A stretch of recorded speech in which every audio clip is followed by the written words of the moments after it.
what it's like to overdose on cocaine. You can OD on cocaine. In fact, more people have probably OD'd on cocaine than what they even realize, and that's what people don't realize. Also, is we think of an OD as like heroin and how a heroin OD is. That's the one that's most publicized. That's the one that there's the most common knowledge around. There's not a lot of common knowledge around actually a cocaine overdose, which is very common. If you're new to the channel, hit the like and subscribe button. I have overdosed on cocaine before, and one of the big questions is, it's like, how do you know you're actually even ODing? Cocaine overdose, any drug overdose, anyone you talk to, you don't know you're ODing. At the time that it is happening, I'll share the signs with you of what's going on, but you don't realize it. It's not computing in your brain that you're actually ODing. You know you're really high. Now, the thing with cocaine is you're very alert still. And so even in my situation, I kept using thinking, oh, something's just kind of wrong and I can push through it. That is one of the wrong things to do. So for going into a cocaine overdose, like with my experience on this, I was in the middle of a bender. I was with a girl and we were in the middle of having sex. I was naked. You get hypersexual sometimes when it comes to drugs. And I started just feeling nauseous. I got really dizzy. My vision started kind of going in and out, a very derealization. I wasn't here. Like, I'm like floating away. Like, this isn't right. It's kind of coming in and out. And I just started throwing up. It was like my body is rejecting everything. And man, as soon as you throw up, especially with a cocaine overdose, you instantly, you know that something's wrong. You're super high, but you know that something's wrong and this shouldn't be happening. You're like, you're not making sense. You can't really put words very well together. And man, it immediately goes to like your heart, man. And you feel your heart like beating out of its chest. You're shaking and you know that you can feel it's not right. And you almost think that you're having a heart attack. I mean, that's essentially what you default to. And that's how you die from an overdose in cocaine, is it gets to the point that you do go straight up into cardiac arrest because it throws everything off in your heartbeat.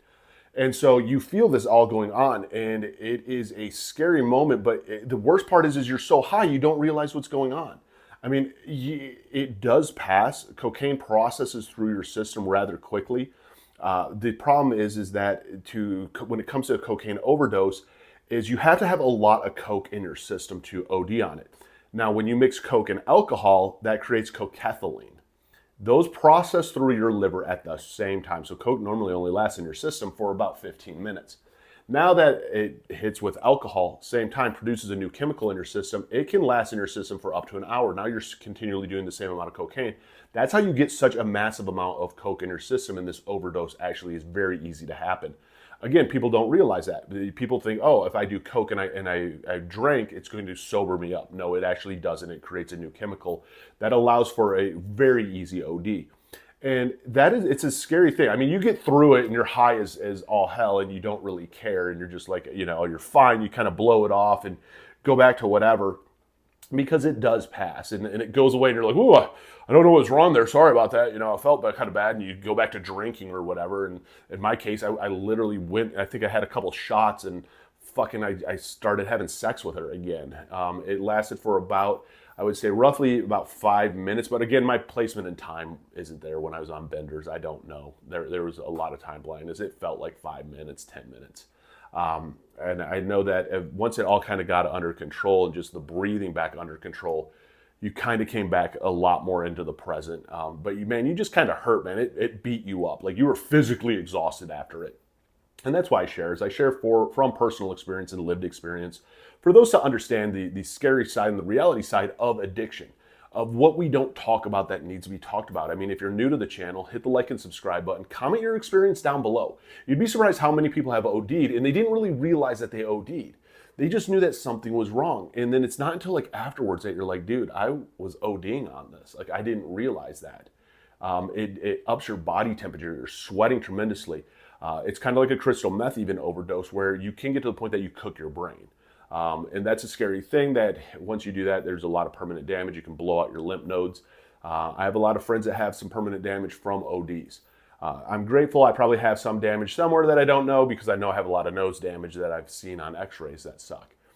But when it comes to getting sober, remember this, and this is the biggest and most important thing, is there is no right or wrong way to getting sober. It's your way.